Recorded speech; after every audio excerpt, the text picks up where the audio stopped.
Ya, selamat kembali lagi ke channel saya Puding Tara bersama saya Jack di sini. Ya, hari ini saya mau buat apa, guys? Mau buat apa? Reaction? Bukan. Hari ini saya membuat review ataupun ulasan pasal apa? Pasal 5 movie yang paling psycho, yang paling gila yang kamu boleh tengok di Netflix sekarang juga. Jadi, kalau yang siapa ada Netflix tuh bolehlah tengok ini 5 film ini memang ada dalam Netflix, oke? Jadi tujuan saya buat ini review pasal ini 5 buah film ini bukan pasal saya karena bayar kah apakah, tapi cuma untuk berkongsi lah sama kamu. Oke, saya tahu di luar sana tuh, saya tahu ada di antara kamu nih yang peminat film, suka tengok movie. Jadi tidak salah saya berkongsikan 5 film yang lain sedikit dia punya genre ini, yang gila-gila, yang psycho-psycho, yang bunuh-bunuh, yang pecah muka, pecah kepala, patah tangan nih. Kalau kamu suka tengok, kamu bolehlah tengok. Ini 5 film yang saya akan cakap sekejap lagi. Tapi sebelum itu, kamu tekanlah subscribe kepada yang belum subscribe, oke? Dan selepas kamu habis tengok di video sampai sini, kalau kamu rasa ini video bermanfaat untuk di-share kepada semua kawan-kawan kamu, bolehlah tekan butang share ya guys. Berbelit-belit sudah sebut cak HP ini. Ya, tanpa buang masa guys, jom kita tengok film yang pertama. Apa film yang pertama? Kasih pindah dulu sedikit ini mikrofon. Oke, film yang pertama apa? Ini dia. Brawl in Cell Block 99 ataupun 99. Oke. Film ini menceritakan pasal jenayah crime. Oke. Diterbitkan pada tahun 2017. Lama juga lah. Oke. Film ini diterjemahkan oleh Vince Vaughn. Siapa tidak kenal Vince Vaughn? Oke, dia banyak berlakon film-film komedi sebelum ini. Brawl in Cell Block 99. Kenapa ini film saya bilang dia begitu gila, begitu brutal, begitu ganas? Kenapa saya cakap dia ganas, brutal, psycho? Sebab ini film ini dia banyak adegan ataupun scene yang kira ganas lah bah. Betul loh saya cakap tuh. Sebab dalam ini film dia ada pecah muka, pecah kepala, patah tangan, keluar tulang semua begitu guys. Jadi menceritakan pasal Bradley Thomas, lakonan daripada si Vince Vaughn sendiri. Oke, seorang former boxer, peninju. Jadi satu hari ini dia kena buang kerja, lalu dia mau dapat duit, terdesak mau dapat duit guys. Oke, bininya lagi ini sedang syarat mengandung ketika itu. Selepas itu Bradley Thomas ini yang otak utama dia ini mengambil keputusan untuk menjual dada. Jadi bila dia jual dada dia kena tangkap. Oke, dia kena tangkap. Jadi bila kena tangkap dia masuk mana? Masuk rumah sakit? Tidak, dia masuk penjara lah. Bila dia masuk penjara, di situ masa dia dalam penjara dia bagus-bagus saja. Oke, diam-diam saja dia dalam penjara. Tapi satu hari dia kena lawat satu orang. Oke, kira informal lah. Oke, ini informal ini dia punya musuh yang dia kasih khianat itu hari masa jual dada. Oke, ini informal cakap, dia bilang kau kena buat satu misi lagi. Dalam penjara pun dia suruh buat misi yang jahat lagi. Dia suruh bunuh orang. Kalau kau tidak bunuh nih orang, kau punya bini kena ancam, dia bilang. Ini yang informer ini. Oke. Jadi mau tidak mau si Bradley Thomas ini pun begini-gini dia. Mau kah tidak nih, dia bilang. Terpaksa. Jadi dia buat jahat lah dalam itu penjara yang pertama itu. Dia kasih patah tangan satu orang warden. Selepas dia kasih patah tangan satu orang warden, terus si Bradley ini dia kena transfer pergi satu lagi penjara yang lain, yang lebih ganas lah. Oke, disitulah yang si Bradley jumpa musuh-musuh yang lebih kuat lah, musuh-musuh yang lebih kuat, penjenayah yang lebih kuat, tapi semuanya dikalahkan dengan mudah sekali guys. Oke, sebab Bradley Thomas ini dia kekuatan dia ini, kalau saya bilang kekuatan dia ini ada luar biasa sedikit guys, memang luar biasa. Sebab kalau dia tumbuk kepala orang pecah saja, saya pun heran macam mana. Nah, jadi begitulah dia punya cerita guys. Persoalannya di sini sama ada dapatkah Bradley Thomas ini menyelamatkan bininya ataupun menyempurnakan dia punya misi. Oke, kalau kamu mau tahu, kamu boleh tengoklah ini Brawl in Cell Block 99. Saya tidak mau cakap banyak, nanti spoiler. Jadi keseluruhan dia film ini saya bagi dalam 5/10 sahaja guys. 5/10, tapi berbaloi untuk ditonton. Oke, yang ada Netflix boleh tonton sekarang. Oke, film kedua ini yang bertajuk Paramedik. Paramedik ini adalah sebuah film Spanish thriller. Apa itu film Spanish? Film Spanish ini film yang berbahasa Spanyol lah. Oke, yang diterbitkan pada tahun 2020. Tahun inilah. Tajuk dia dalam bahasa Spanish. Ini kamu boleh tengok dia punya poster itu dia sini yang Nina. Oke, poster dia. Dia tulis sana El Practisante. Itu bermaksud the paramedic lah kalau dalam bahasa Inggris lah. Oke. Diterajui oleh Mario Casas yang memegang watak sebagai Angel ini. Angel ini. Oke, kita cerita sedikit lah pasal sinopsis dia sedikit yang tidak spoiler. Oke. Si Angel ini dia bekerja sebagai apa? Postman, tukang putung ikan, tukang putung daging. Bukan guys, dia kerja dia paramedik lah, sebab tajuk ini film pun sudah paramedik. Jadi dia kerja sebagai paramedik, tetapi ramai yang tidak tahu sebenarnya sikap dia sebenarnya ini guys, dia ada sedikit mental. Kamu tahu apa itu mental? Bukan itu mental ini macam dia ada gila-gila sedikit lah, dia macam ada masalah mental lah sedikit. Dia ada psycho, dia memang psycho guys. Psycho ini apa? Psikologi, fisioterapi, bukan. Psycho ini sejenis penyakit mental juga ini. Jadi satu hari ini si Angel ini terlibat dalam satu kemalangan. Di sanalah dia tidak dapat menerima hakikat bahwa dia terpaksa bergerak menggunakan kursi roda. Dalam poster kamu boleh tengok lah, dia pakai kursi roda. Jadi dia tidak dapat terima hakikat itu, jadi membuatkan pikiran dia itu lebih mental dia lebih terhuyung-hayang lah. Oke, terhuyung-hayang barangkali. Ditambahkan lagi guys, dia punya teman wanita tuh, girlfriend dia itu, lakonan Deborah Francois, dikatakan ataupun disaki mempunyai hubungan sulit guys. Hubungan sulit. Jadi bermaksud dia punya girlfriend ini dia curang lah kan, curang. Jadi si Angel ini pun dia tengok dalam YouTube cara-cara track girlfriend lah, cara mau hack handphone. Jadi dia hack handphone dia punya girlfriend. Dia install lah something dalam handphone dia punya girlfriend. Ternyata guys, memang girlfriend dia itu memang curang sekali guys. Jadi disebabkan itu si Angeli bertindak dengan lebih agresif di luar kawalan guys. Dan dia telah menculik girlfriend dia itu dari boyfriend kepada girlfriend dia. Boleh paham lah.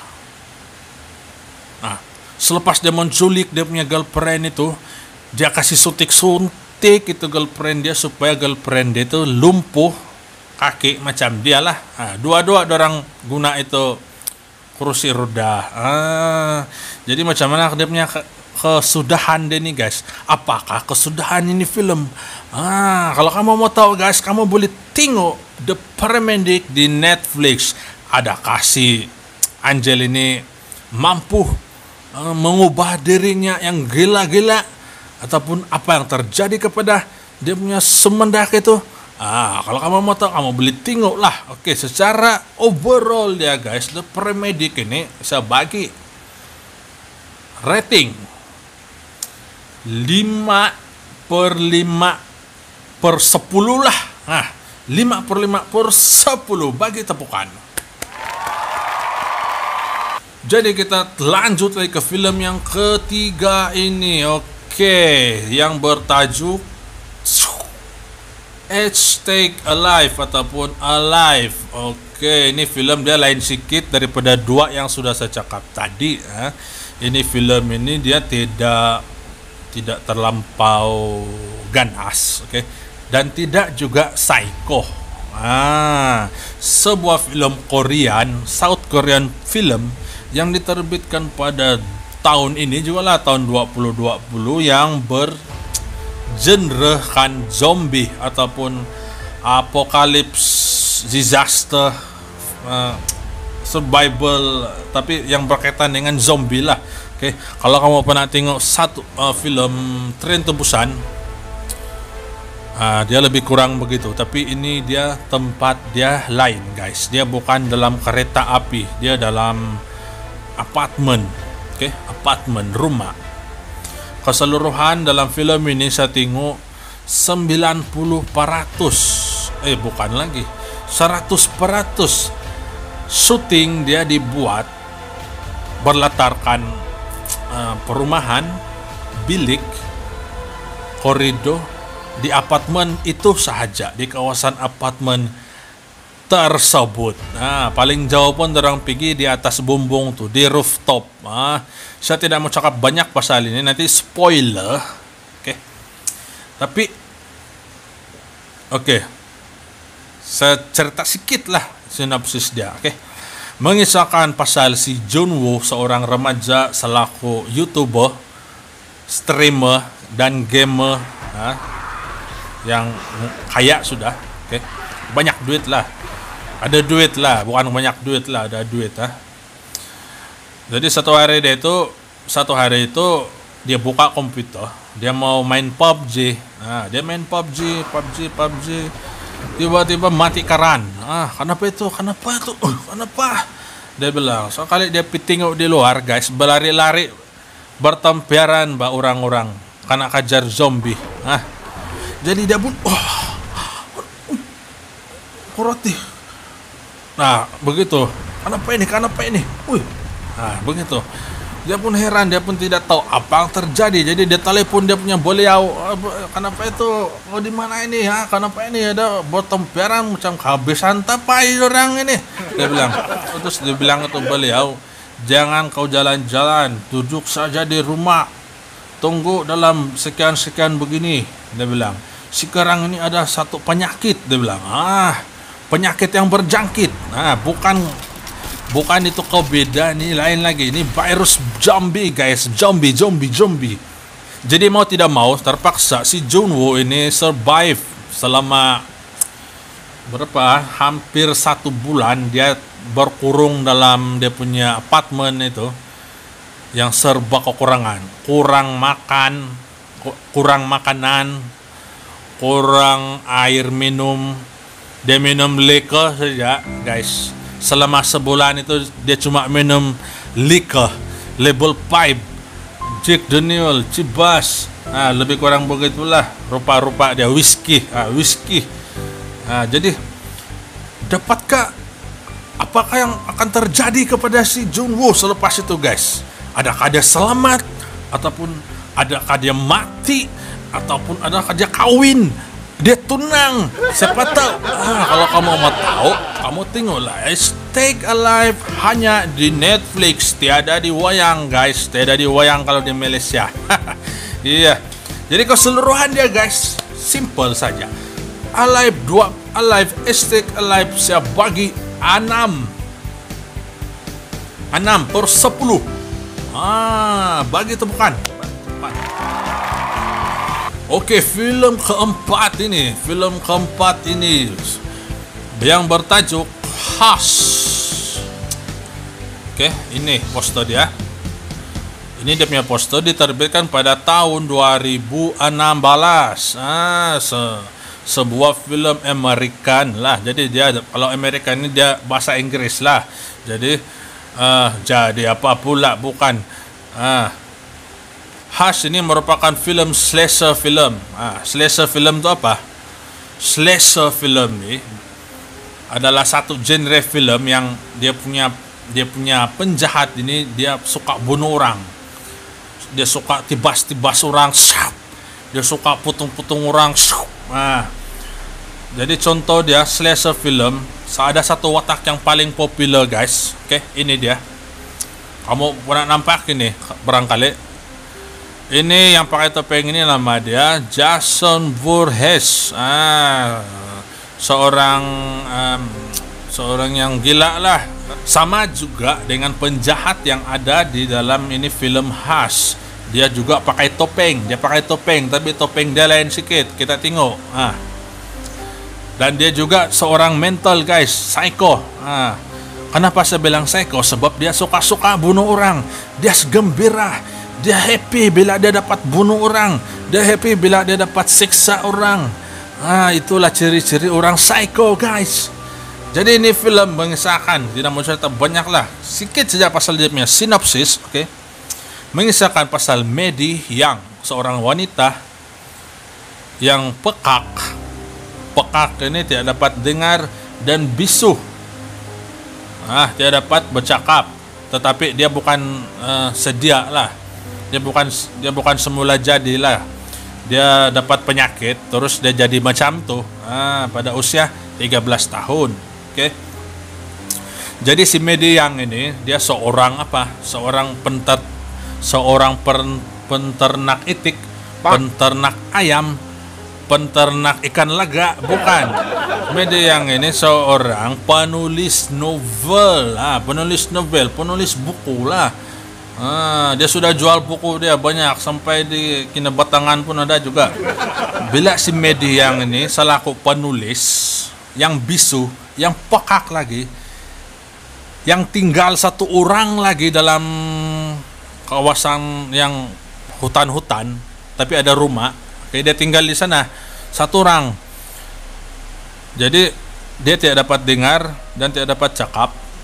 Jadi ini menjadikan dia ada kelemahan dia lah guys. Kelemahan. Oke. Sebab dia tidak dengar kalau ada orang masuk di rumah dia. Jadi pada satu malam itu ketika si Maddie yang main Facebook, datanglah ini penjahat nih yang pakai topeng nih. Oke. Dia masuk sana. Dia tengok si Maddie dari belakang. Terus dia ambil handphone. Dia curi handphone si Maddie. Sebenarnya kalau dia mau bunuh si Maddie pada ketika itu memang serta-merta mati. Tetapi kalau dia bunuh si Maddie awal-awal, pindik lah ini film guys, tidak sampai 1 jam lebih. Dapatkah persoalan di sini guys? Dapatkah Maddie menyelamatkan diri?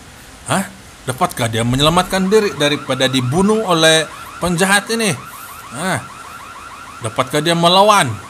Dapatkah dia menendang? Dapatkah dia menumbuk? Dapatkah dia melumpakis? Kalau kamu mau tahu, kamu boleh tengok Hush, film Hush di Netflix guys. Oke.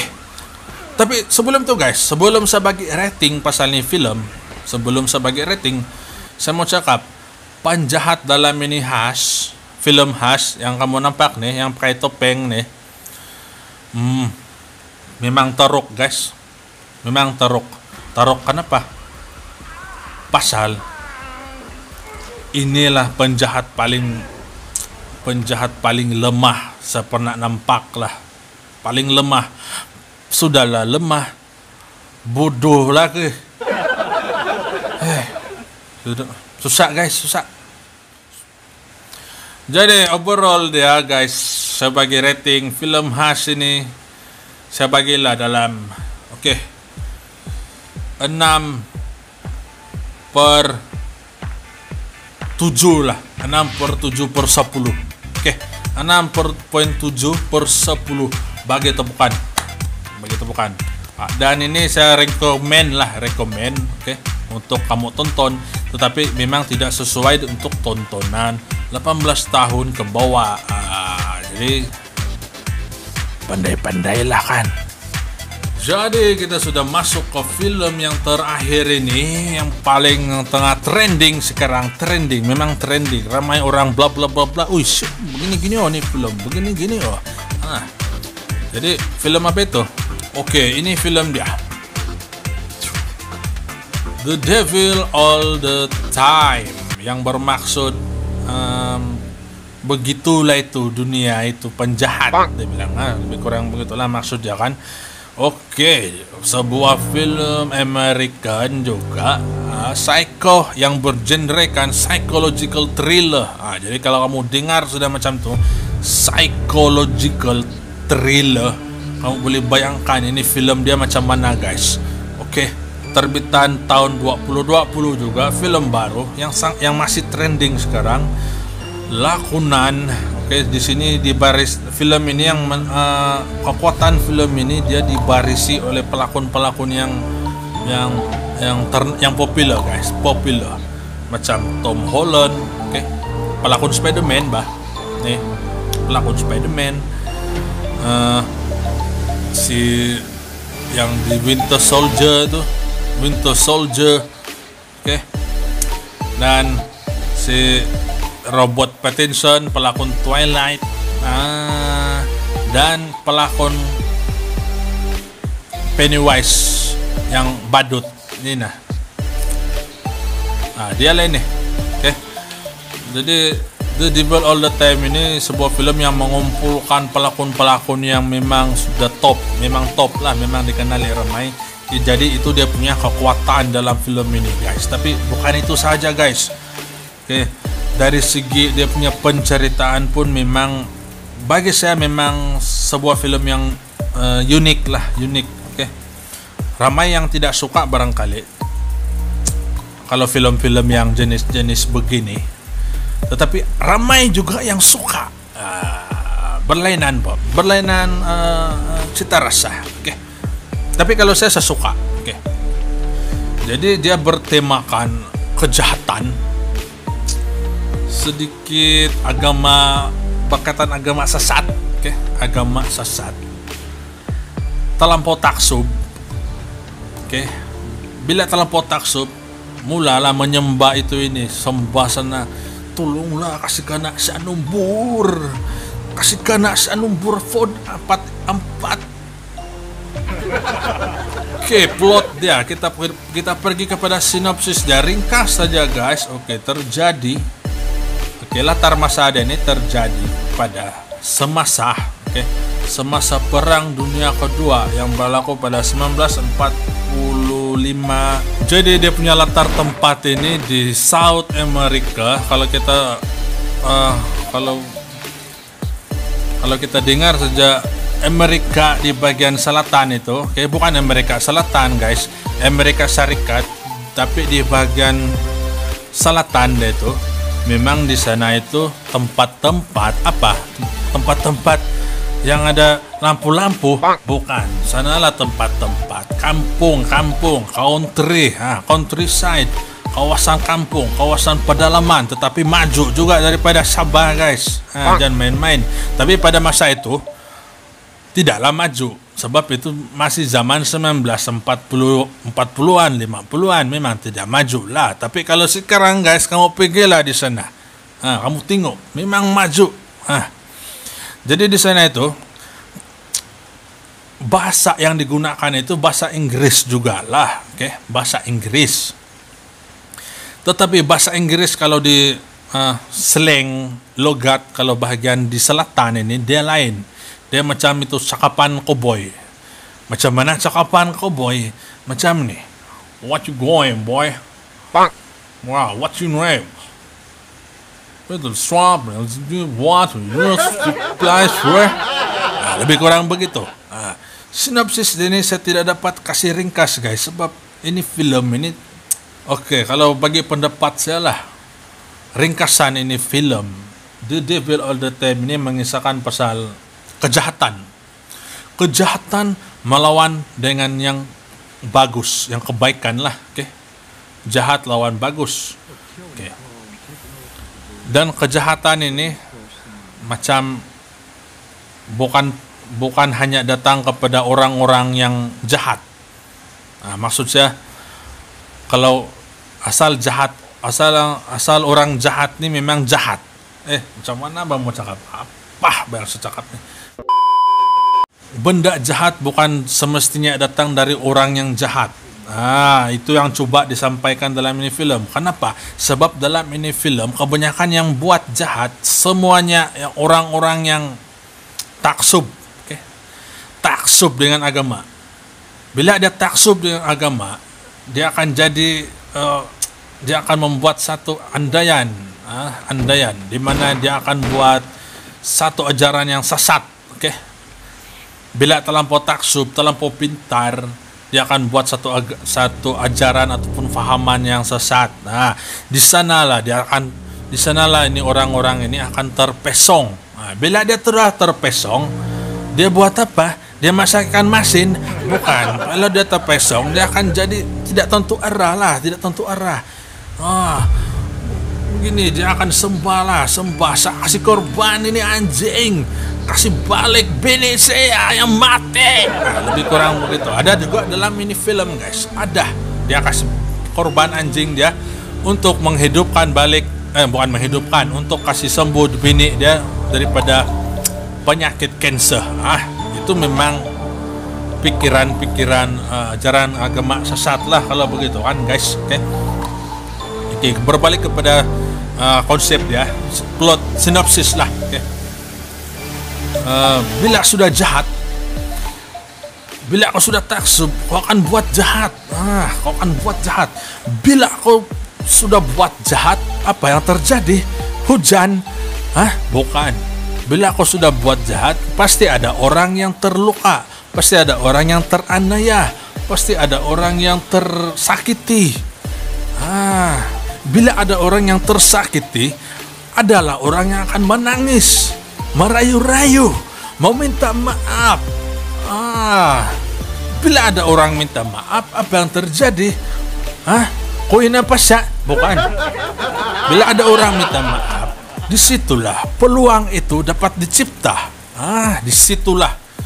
Bila ada orang minta maaf, tidak apa, saya akan memaafkan kau dengan satu syarat. Begitu. Ada juga dalam ini film. Begitu kan. Kalau kamu mau tengok dia punya adegan, boleh. Ada dalam ini film. Tidak apa, saya akan selamatkan kau dengan satu syarat. Kau kan begini. Dia bilang. Jadi itu semuanya dilakukan oleh orang-orang yang taksub dengan agama dan menjadikan pikiran dia itu terpesong. Jadi itu saja yang saya boleh cakap pasal di film. Saya tidak bercakap lebih, nanti spoiler. Nanti kalau spoiler kamu tidak mau tengok sudah. Bila kamu tidak mau tengok sudah, tidak juga kerugian lah bagi saya. Tetapi yang menarik di sini guys, saya suka dia punya ending. Walaupun tidak berapa details, tetapi kita sebagai penonton akan rasa puas hati sebab watak utama dia, saya tidak mau ucapkan nanti spoiler guys, spoiler. Jadi untuk mengelakkan spoiler, saya berhenti bercakap. Oke. Overall lah. Sebagai ini film, rating dia 7/5 lah, 7/5/10. Tinggi itu guys, tinggi. Dan ini film sangat-sangat recommended kepada semua kaki-kaki movie di luar sana yang minat movie-movie yang macam-macam jenis genre. Oke. Kalau yang peminat TikTok, adakah peminat TikTok? Ada juga. Oke. Kamu boleh tengok di Netflix. Kalau yang tidak Netflix, kamu boleh daftar Netflix. Ada percuma 30 hari. Oke. Trial dia. Selepas 30 hari itu dari kamu sejak mau teruskan ataupun mau unsubscribe, itu suka hati kamu lah.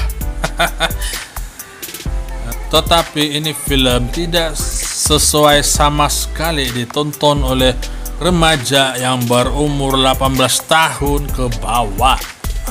Mestinya 18 tahun ke atas barulah sesuai. Tapi kalau kamu mau tengok juga, walaupun kamu tidak cukup umur, pandai-pandailah. Okay. Jadi itu sajalah perkongsian saya pasal 5 film paling psycho, paling gila, paling brutal, paling ganas ini yang kamu boleh tengok di Netflix. Kalau kamu ada sebarang sedangan film kah, drama kah, apa-apa saja ke, bolehlah kamu tuliskan komen kamu kat bawah nih. Saya akan buat dia punya review sikit-sikit. Jangan buatkan saya punya video ini sunyi guys. Kerik.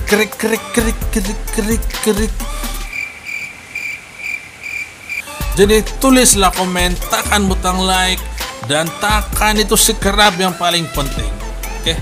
Yang menonton dari mula sampai sekarang, sekarang ini tekanlah butang share guys.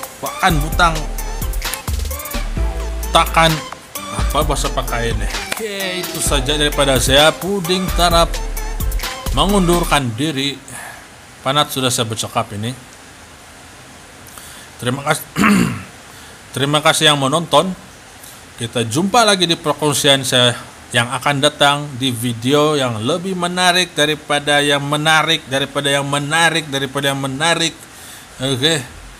Sebab Puding Tarapnya akan sentiasa memberikan yang menarik, yang terbaik kepada penonton dan subscriber yang tercinta, yang disayangi, yang dikasihi, Kita jumpa lagi di perkongsian yang akan datang. Puding Tarap, channel yang terbaik, antara yang terbaik. Di mana? Di Sabalaba guys. Oke.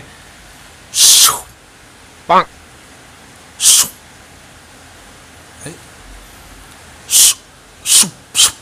Tidak pernah tutup.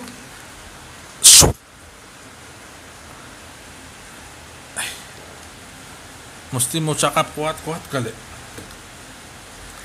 Puding Tarap, channel yang terbaik, antara yang terbaik. Di mana guys? Di Sabalas. Marisa, janda muda, janda beranak 3, ditinggalkan suami yang kerja